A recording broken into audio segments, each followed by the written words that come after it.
नमस्कार दोस्तों, आप सभी को हार्दिक स्वागत है हमारे चैनल भक्ति मार्ग पर। जय श्री राधे कृष्णा।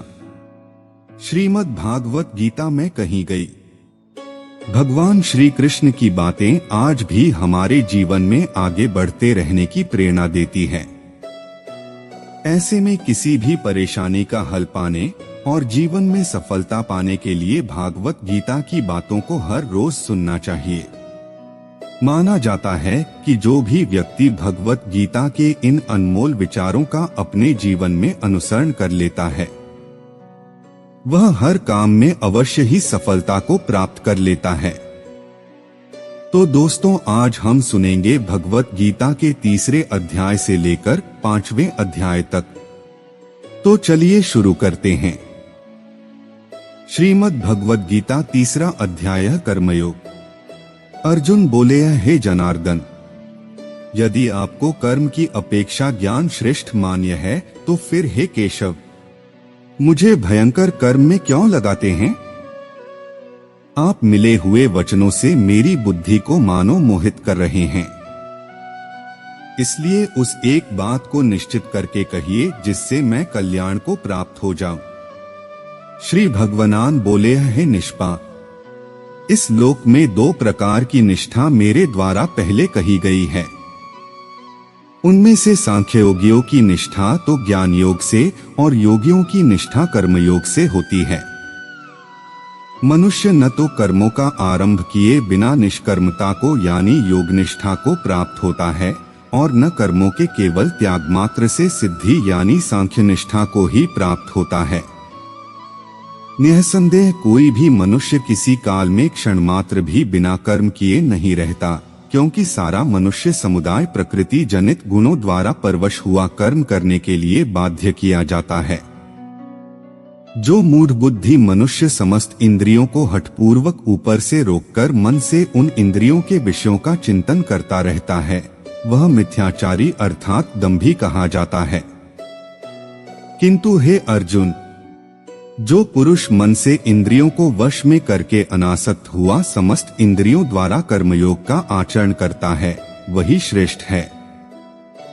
तू शास्त्र विहित कर्तव्य कर्म कर, क्योंकि कर्म न करने की अपेक्षा कर्म करना श्रेष्ठ है तथा कर्म न करने से तेरा शरीर निर्वाह भी सिद्ध नहीं होगा। यज्ञ के निमित्त किए जाने कर्मों के अतिरिक्त दूसरे कर्मों में लगा हुआ ही यह मनुष्य समुदाय कर्मों से बंधता है। इसलिए हे अर्जुन, तू आसक्ति से रहित होकर उस यज्ञ के निमित्त ही भली भांति कर्तव्य कर्म कर। प्रजापति ब्रह्मा ने कल्प के आदि में यज्ञ सहित प्रजाओं को रचकर उनसे कहा कि तुम लोग इस यज्ञ के द्वारा वृद्धि को प्राप्त हो और यह यज्ञ तुम लोगों को इच्छित भोग प्रदान करने वाला हो। तुम लोग इस यज्ञ के द्वारा देवताओं को उन्नत करो और वे देवता तुम लोगों को उन्नत करें। इस प्रकार निःस्वार्थ भाव से एक दूसरे को उन्नत करते हुए तुम लोग परम कल्याण को प्राप्त हो जाओगे। यज्ञ के द्वारा बढ़ाए हुए देवता तुम लोगों को बिना मांगे ही इच्छित भोग निश्चय ही देते रहेंगे। इस प्रकार उन देवताओं के द्वारा दिए हुए भोगों को जो पुरुष उनको बिना दिए स्वयं भोगता है, वह चोर ही है। यज्ञ से बचे हुए अन्न को खाने वाले श्रेष्ठ पुरुष सब पापों से मुक्त हो जाते हैं और पापी लोग अपना शरीर पोषण करने के लिए ही अन्न पकाते हैं, वे तो पाप को ही खाते हैं। संपूर्ण प्राणी अन्न से उत्पन्न होते हैं। अन्न की उत्पत्ति वृष्टि से होती है, वृष्टि यज्ञ से होती है और यज्ञ विहित कर्मों से उत्पन्न होने वाला है। कर्म समुदाय को तू वेद से उत्पन्न और वेद को अविनाशी परमात्मा से उत्पन्न हुआ जान। इससे सिद्ध होता है कि सर्वव्यापी परम अक्षर परमात्मा सदा ही यज्ञ में प्रतिष्ठित है। हे पार्थ, जो पुरुष इस लोक में इस प्रकार परंपरा से प्रचलित सृष्टि चक्र के अनुकूल नहीं बरतता अर्थात अपने कर्तव्य का पालन नहीं करता, वह इंद्रियों के द्वारा भोगों में रमण करने वाला पापायु पुरुष व्यर्थ ही जीता है। परंतु जो मनुष्य आत्मा में ही रमण करने वाला और आत्मा में ही तृप्त तथा आत्मा में ही संतुष्ट है, उसके लिए कोई कर्तव्य नहीं है। उस महापुरुष का इस विश्व में न तो कर्म करने से कोई प्रयोजन रहता है और न कर्मों के न करने से ही कोई प्रयोजन रहता है, तथा संपूर्ण प्राणियों में भी इसका किंचन मात्र भी स्वार्थ का संबंध नहीं रहता। इसलिए तू निरंतर आसक्ति से रहित होकर सदा कर्तव्य कर्म को भली भांति करता रहे, क्योंकि आसक्ति से रहित होकर कर्म करता हुआ मनुष्य परमात्मा को प्राप्त हो जाता है। जनकादि ज्ञानी जन भी आसक्ति रहित कर्म द्वारा ही परम सिद्धि को प्राप्त हुए थे। इसलिए तथा लोक संग्रह को देखते हुए भी तू कर्म करने को ही योग्य है, अर्थात तुझे कर्म करना ही उचित है। श्रेष्ठ पुरुष जो जो आचरण करता है, अन्य पुरुष भी वैसा वैसा ही आचरण करते हैं। वह जो कुछ प्रमाण कर देता है, समस्त मनुष्य समुदाय उसके अनुसार बरतने लग जाता है। हे अर्जुन, मुझे इन तीनों लोकों में न तो कुछ कर्तव्य है, न ही कोई भी प्राप्त करने योग्य वस्तु अप्राप्त है, तो भी मैं कर्म में ही बरतता हूँ। क्योंकि हे पार्थ, यदि कदाचित मैं सावधान होकर कर्मों में न बरतूं तो बड़ी हानि हो जाए, क्योंकि मनुष्य सब प्रकार से मेरे ही मार्ग का अनुसरण करते हैं। इसलिए यदि मैं कर्म न करूं तो ये सब मनुष्य नष्ट भ्रष्ट हो जाएं और मैं संकर्ता का करने वाला हो तथा इस समस्त प्रजा को नष्ट करने वाला बनूं। हे भारत, कर्म में आसक्त हुए अज्ञानी जन जिस प्रकार कर्म करते हैं, आसक्ति रहित विद्वान भी लोक संग्रह करना चाहता हुआ उसी प्रकार कर्म करे। परमात्मा के स्वरूप में अटल स्थित हुए ज्ञानी पुरुष को चाहिए कि वह शास्त्र विहित कर्मों में आसक्ति वाले अज्ञानियों की बुद्धि में भ्रम अर्थात कर्मों में अश्रद्धा उत्पन्न न करे, किंतु स्वयं शास्त्र विहित समस्त कर्म भली भांति करता हुआ उनसे भी वैसे ही करवावे।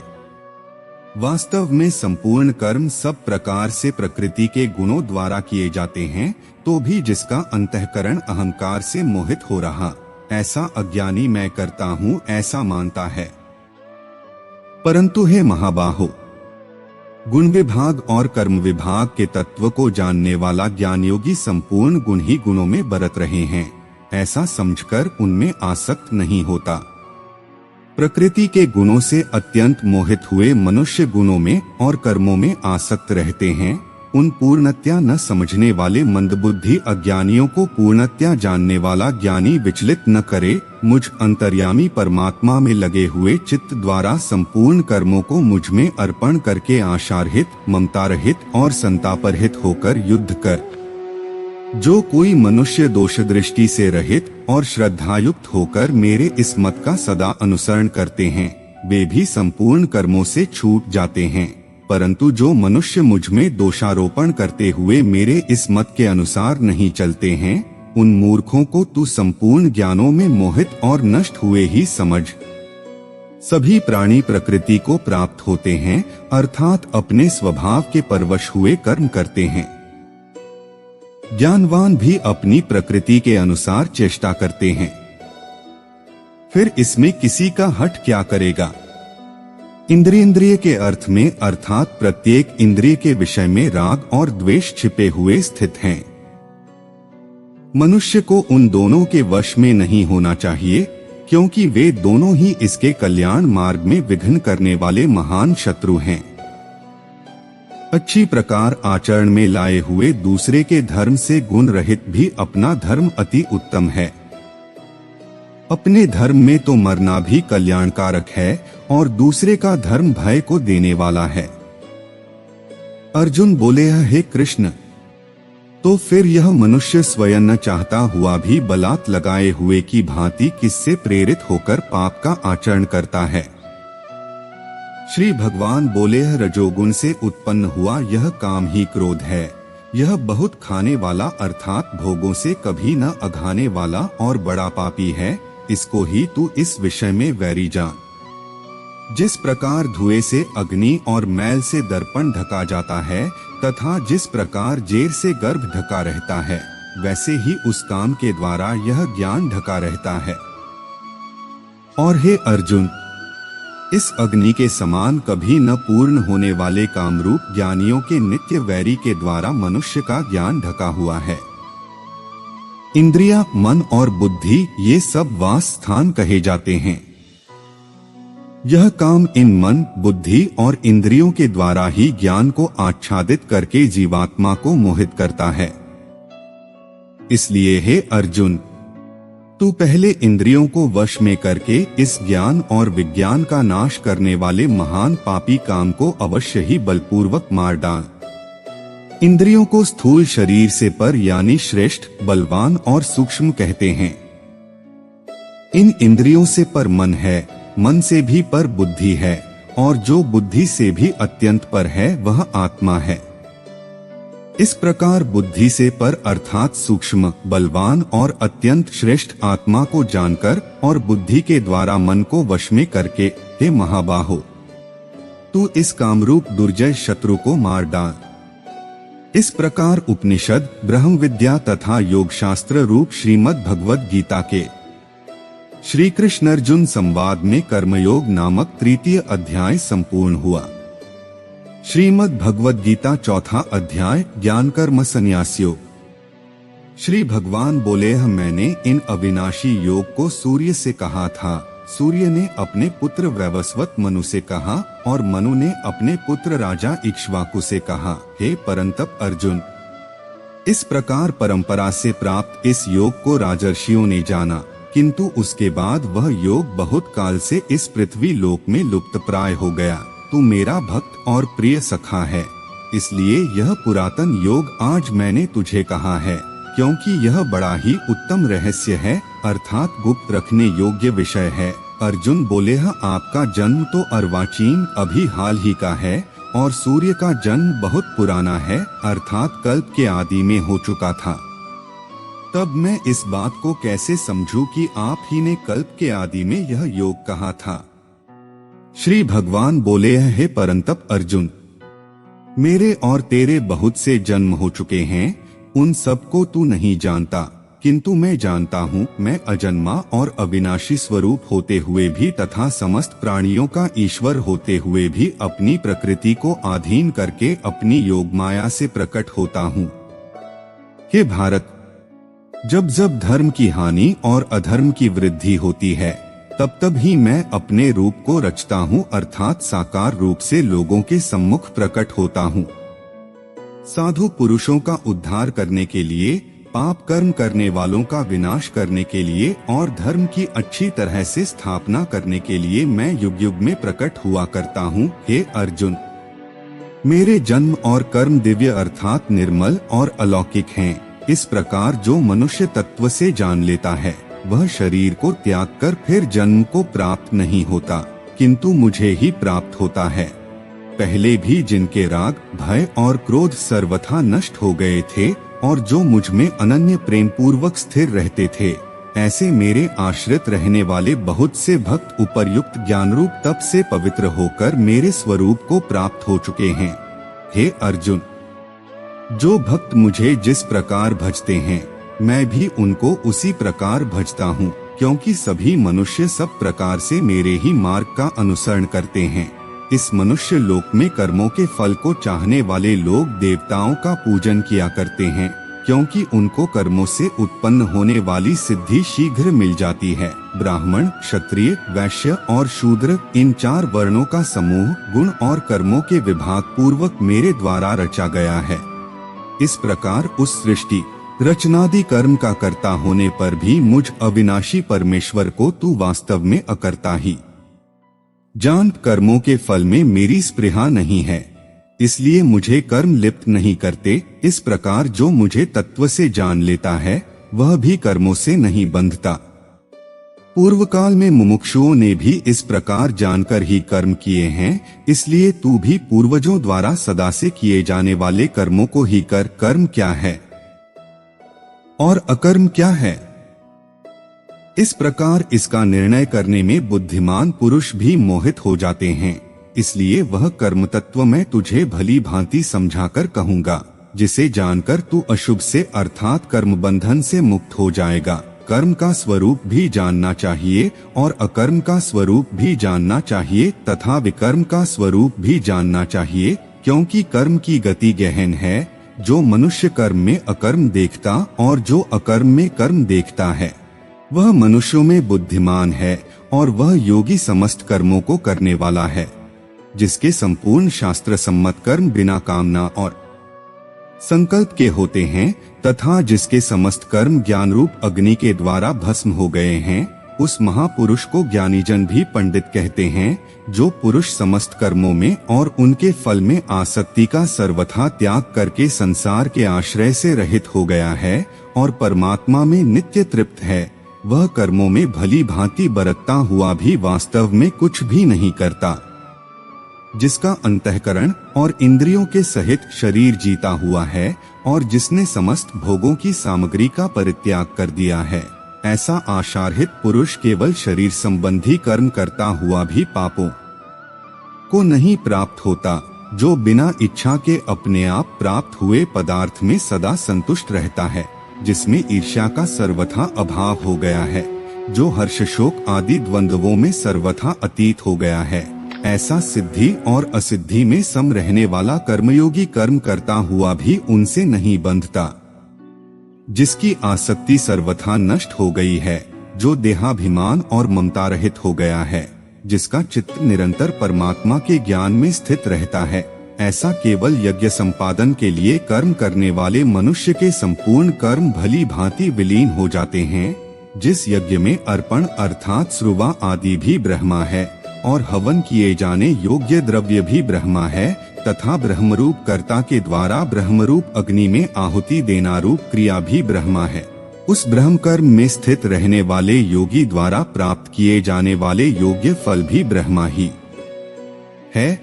दूसरे योगी जन देवताओं के पूजन रूप पर ब्रह्मा परमात्मा रूप अग्नि में अभेद दर्शन रूप यज्ञ के द्वारा ही आत्मरूप यज्ञ का हवन किया करते हैं। अन्य योगी जन श्रोत्र आदि समस्त इंद्रियों को संयम रूप अग्नियों में हवन किया करते हैं, और दूसरे लोग शब्दादि समस्त विषयों को इंद्रिय रूप अग्नियों में हवन किया करते हैं। दूसरे योगी जन इंद्रियों की संपूर्ण क्रियाओं को और प्राण की समस्त क्रियाओं को ज्ञान से प्रकाशित आत्मसंयम योग रूप अग्नि में हवन किया करते हैं। कई पुरुष द्रव्य संबंधी यज्ञ करने वाले हैं, कितने ही तपस्या रूप यज्ञ करने वाले हैं, तथा दूसरे कितने ही योग रूप यज्ञ करने वाले हैं। कितने ही अहिंसादि तीक्ष्ण व्रतों से युक्त यत्नशील पुरुष स्वाध्याय रूप ज्ञान यज्ञ करने वाले हैं। दूसरे कितने ही योगी जन अपान वायु में प्राणवायु को हवन करते हैं। वैसे ही अन्य योगी जन प्राणवायु में अपान वायु को हवन करते हैं, तथा अन्य कितने ही नियमित आहार करने वालों प्राणायाम परायण पुरुष प्राण और अपान की गति को रोककर प्राणों को प्राणों में ही हवन किया करते हैं। ये सभी साधक यज्ञों द्वारा पापों का नाश कर देने वाले और यज्ञों को जानने वाले हैं। हे कुरुश्रेष्ठ अर्जुन, यज्ञ से बचे हुए अमृत रूप अन्न का भोजन करने वाले योगी जन सनातन परब्रह्म परमात्मा को प्राप्त होते हैं, और यज्ञ न करने वाले पुरुष के लिए तो यह मनुष्य लोक भी सुखदायक नहीं है, फिर परलोक कैसे सुखदायक हो सकता है। इसी प्रकार और भी बहुत तरह के यज्ञ वेद की वाणी में विस्तार से कहे गए हैं। उन सबको तू मन इंद्रिय और शरीर की क्रिया द्वारा संपन्न होने वाला जान। इस प्रकार तत्व से जानकर उनके अनुष्ठान द्वारा तू कर्म बंधन से सर्वथा मुक्त हो जाएगा। हे परंतप अर्जुन, द्रव्यमय यज्ञ की अपेक्षा ज्ञान यज्ञ अत्यंत श्रेष्ठ है, तथा यावन मात्र संपूर्ण कर्म ज्ञान में समाप्त हो जाते हैं। उस ज्ञान को तू तत्वदर्शी ज्ञानियों के पास जाकर समझ। उनको भली भांति दंडवत प्रणाम करने से, उनकी सेवा करने से और कपट छोड़कर सरलता पूर्वक प्रश्न करने से वे परमात्म तत्व को भली भांति जानने वाले ज्ञानी महात्मा तुझे उस तत्व ज्ञान का उपदेश करेंगे, जिसको जानकर फिर तू इस प्रकार मोह को प्राप्त नहीं होगा। तथा हे अर्जुन, जिस ज्ञान के द्वारा तू संपूर्ण भूतों को निःशेष भाव से पहले अपने में और पीछे मुझे सच्चिदानंद घन परमात्मा में देखेगा, यदि तू अन्य सब पापियों से भी अधिक पाप करने वाला है, तो भी तू ज्ञान रूप नौका द्वारा निःसंदेह संपूर्ण पाप समुद्र से भली भांति तर जाएगा। क्योंकि हे अर्जुन, जैसे प्रज्वलित अग्नि ईंधनों को भस्ममय कर देती है, वैसे ही ज्ञान रूप अग्नि संपूर्ण कर्मों को भस्ममय कर देती है। इस संसार में ज्ञान के समान पवित्र करने वाला निःसंदेह कुछ भी नहीं है। उस ज्ञान को कितने ही काल से कर्मयोग के द्वारा शुद्धांतःकरण हुआ मनुष्य अपने आप ही आत्मा में पा लेता है। जितेंद्रिय, साधन प्रायण और श्रद्धावान मनुष्य ज्ञान को प्राप्त होता है तथा ज्ञान को प्राप्त होकर वह बिना विलंब के तत्काल ही भगवत प्राप्ति रूप परम शांति को प्राप्त हो जाता है। विवेकहीन और श्रद्धारहित संशयुक्त मनुष्य परमार्थ से अवश्य भ्रष्ट हो जाता है। ऐसे संशयुक्त मनुष्य के लिए न यह लोक है, न परलोक है और न सुख ही है। हे धनंजय, जिसने कर्मयोग की विधि से समस्त कर्मों को परमात्मा में अर्पण कर दिया है और जिसने विवेक द्वारा समस्त संशयों का नाश कर दिया है, ऐसे वश में किए हुए अंतःकरण वाले पुरुष को कर्म नहीं बांधते। इसलिए हे भरतवंशी अर्जुन, तू हृदय में स्थित इस अज्ञान जनित अपने संशय का विवेक ज्ञान रूप तलवार द्वारा छेदन करके समत्व रूप कर्मयोग में स्थित हो जा और युद्ध के लिए खड़ा हो जा। इस प्रकार उपनिषद, ब्रह्म विद्या तथा योग शास्त्र रूप श्रीमद् भगवद गीता के श्री कृष्ण अर्जुन संवाद में ज्ञान कर्म संन्यास योग नामक चतुर्थ अध्याय संपूर्ण हुआ। श्रीमद् भगवद गीता 5वां अध्याय कर्म संन्यास योग। अर्जुन बोले, हे कृष्ण, आप कर्मों के संन्यास की और फिर कर्मयोग की प्रशंसा करते हैं, इसलिए इन दोनों साधनों में से जो एक मेरे लिए भली भांति निश्चित कल्याणकारक साधन हो उसको कहिए। श्री भगवान बोले हैं, कर्म संन्यास और कर्मयोग ये दोनों ही परम कल्याण के करने वाले हैं, परंतु उन दोनों में भी कर्म संन्यास से कर्मयोग साधन में सुगम होने से श्रेष्ठ है। हे अर्जुन, जो पुरुष किसी से द्वेष नहीं करता है और न किसी की आकांक्षा करता है, वह कर्मयोगी सदा सन्यासी ही समझने योग्य है, क्योंकि राग द्वेषादि द्वंद्वों से रहित पुरुष सुखपूर्वक संसार बंधन से मुक्त हो जाता है।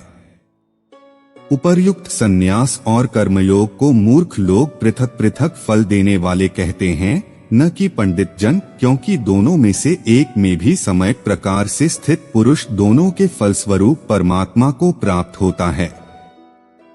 ज्ञानयोगियों द्वारा जो परम धाम प्राप्त किया जाता है, कर्मयोगियों द्वारा भी वही प्राप्त किया जाता है। इसलिए जो पुरुष ज्ञान योग और कर्मयोग को फल रूप में एक देखता है, वही यथार्थ देखता है। परंतु हे अर्जुन, कर्मयोग के बिना होने वाले संन्यास अर्थात मन, इंद्रिय और शरीर द्वारा होने वाले संपूर्ण कर्मों में कर्तापन का त्याग प्राप्त होना कठिन है और भगवत स्वरूप को मनन करने वाला कर्मयोगी परब्रह्म परमात्मा को शीघ्र ही प्राप्त हो जाता है, जिसका मन अपने वश में है, जो जितेंद्रिय और विशुद्ध अंतःकरण वाला तथा संपूर्ण प्राणियों का आत्मरूप परमात्मा ही जिसका आत्मा है। ऐसा कर्मयोगी कर्म करता हुआ भी लिप्त नहीं होता। तत्व को जानने वाला सांख्य योगी तो देखता हुआ, सुनता हुआ, स्पर्श करता हुआ, सूंघता हुआ, भोजन करता हुआ, गमन करता हुआ, सोता हुआ, श्वास लेता हुआ, बोलता हुआ, त्यागता हुआ, ग्रहण करता हुआ तथा आँखों को खोलता और मुदता हुआ भी सब इंद्रियां अपने अपने अर्थों में बरत रही हैं। इस प्रकार समझकर निःसंदेह ऐसा माने कि मैं कुछ भी नहीं करता हूँ। जो पुरुष सब कर्मों को परमात्मा में अर्पण करके और आसक्ति को त्याग कर कर्म करता है, वह पुरुष जल से कमल के पत्ते की भांति पाप से लिप्त नहीं होता। कर्मयोगी ममत्व बुद्धि रहित केवल इंद्रिय, मन, बुद्धि और शरीर द्वारा भी आसक्ति को त्याग कर अंतःकरण की शुद्धि के लिए कर्म करते हैं। कर्मयोगी कर्मों के फल का त्याग करके भगवत प्राप्ति रूप शांति को प्राप्त होता है और सकाम पुरुष कामना की प्रेरणा से फल में आसक्त होकर बंधता है। अंतःकरण जिसके वश में है, ऐसा सांख्य योग का आचरण करने वाला पुरुष न करता हुआ और न करवाता हुआ ही नवद्वारों वाले शरीर रूपी घर में सब कर्मों का मन से त्याग कर आनंद पूर्वक सच्चिदानंद घन परमात्मा के स्वरूप में स्थित रहता है। परमेश्वर मनुष्यों के न तो कर्तापन की, न कर्मों की और न कर्मफल के संयोग की रचना करते हैं, किंतु स्वभाव ही बरत रहा है। सर्वव्यापी परमेश्वर भी न किसी के पाप कर्म को और न किसी के शुभ कर्म को ही ग्रहण करता है, किंतु अज्ञान के द्वारा ज्ञान ढका हुआ है, उसी से सब अज्ञानी मनुष्य मोहित हो रहे हैं। परंतु जिनका वह अज्ञान परमात्मा के तत्व ज्ञान द्वारा नष्ट कर दिया गया है, उनका वह ज्ञान सूर्य के सदृश उस सच्चिदानंद घन परमात्मा को प्रकाशित कर देता है। जिनका मन तद्रूप हो रहा है, जिनकी बुद्धि तद्रूप हो रही है और सच्चिदानंद घन परमात्मा में ही जिनकी निरंतर एक ही भाव से स्थिति है, ऐसे तत्परायण पुरुष ज्ञान के द्वारा पाप रहित होकर अपुनरावृत्ति को अर्थात परम गति को प्राप्त होते हैं। वे ज्ञानी जन विद्या और विनययुक्त ब्राह्मण में तथा गौ, हाथी, कुत्ते और चांडाल में भी समदर्शी होते हैं। जिनका मन संभाव में स्थित है, उनके द्वारा इस जीवित अवस्था में ही संपूर्ण संसार जीत लिया गया है, क्योंकि सच्चिदानंद घन परमात्मा निर्दोष और सम है। इससे वे सच्चिदानंद घन परमात्मा में ही स्थित है। जो पुरुष प्रिय को प्राप्त होकर हर्षित नहीं हो और अप्रिय को प्राप्त होकर उद्विग्न न हो, वह स्थिर बुद्धि, संशय रहित ब्रह्मवेत्ता पुरुष सच्चिदानंद घन परब्रह्म परमात्मा में एक ही भाव से नित्य स्थित है। बाहर के विषयों में आसक्ति रहित अंतःकरण वाला साधक आत्मा में स्थित जो ध्यानजनित सात्विक आनंद है, उसको प्राप्त होता है। तदंतर वह सच्चिदानंद घन परब्रह्म परमात्मा के ध्यान रूप योग में अभिन्न भाव से स्थित पुरुष अक्षय आनंद का अनुभव करता है, जो ये इंद्रिय तथा विषयों के संयोग से उत्पन्न होने वाले सब भोग हैं, यद्यपि विषयी पुरुषों को सुखरूप भासते हैं, तो भी दुख के ही हेतु हैं और आद्यंत वाले अर्थात अनित्य हैं। इसलिए हे अर्जुन, बुद्धिमान विवेकी पुरुष उनमें नहीं रमता। जो साधक इस मनुष्य शरीर में शरीर का नाश होने से पहले भले ही कामक्रोध से उत्पन्न होने वाले वेग को सहन करने में समर्थ हो जाता है, वही पुरुष योगी है और वही सुखी है। जो पुरुष अंतरात्मा में ही सुख वाला है, आत्मा में ही रमण करने वाला है तथा जो आत्मा में ही ज्ञान वाला है, वह सच्चिदानंद घन परब्रह्म परमात्मा के साथ एक ही भाव को प्राप्त सांख्योगी शांत ब्रह्मा को प्राप्त होता है। जिनके सब पाप नष्ट हो गए हैं, जिनके सब संशय ज्ञान के द्वारा निवृत्त हो गए हैं, जो संपूर्ण प्राणियों के हित में रत हैं और जिनका जीता हुआ मन निश्चल भाव से परमात्मा में स्थित हैं, वे ब्रह्मवेत्ता पुरुष शांत ब्रह्मा को प्राप्त होते हैं। काम क्रोध से रहित जीते हुए चित्त वाले परब्रह्म परमात्मा का साक्षात्कार किए हुए ज्ञानी पुरुषों के लिए सब ओर से शांत परब्रह्म परमात्मा ही परिपूर्ण है।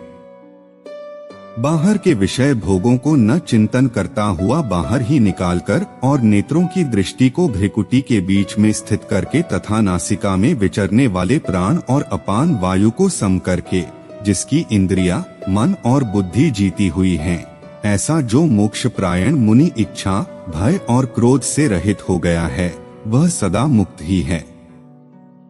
मेरा भक्त मुझको सब यज्ञ और तपों का भोगने वाला, संपूर्ण लोकों के ईश्वरों का भी ईश्वर तथा संपूर्ण भूत प्राणियों का सुहृद अर्थात स्वार्थरहित दयालु और प्रेमी, ऐसा तत्व से जानकर शांति को प्राप्त होता है। इस प्रकार उपनिषद, ब्रह्म विद्या तथा योग शास्त्र रूप श्रीमद् भगवद गीता के श्री कृष्ण अर्जुन संवाद में कर्म संन्यास योग नामक 5वां अध्याय संपूर्ण हुआ।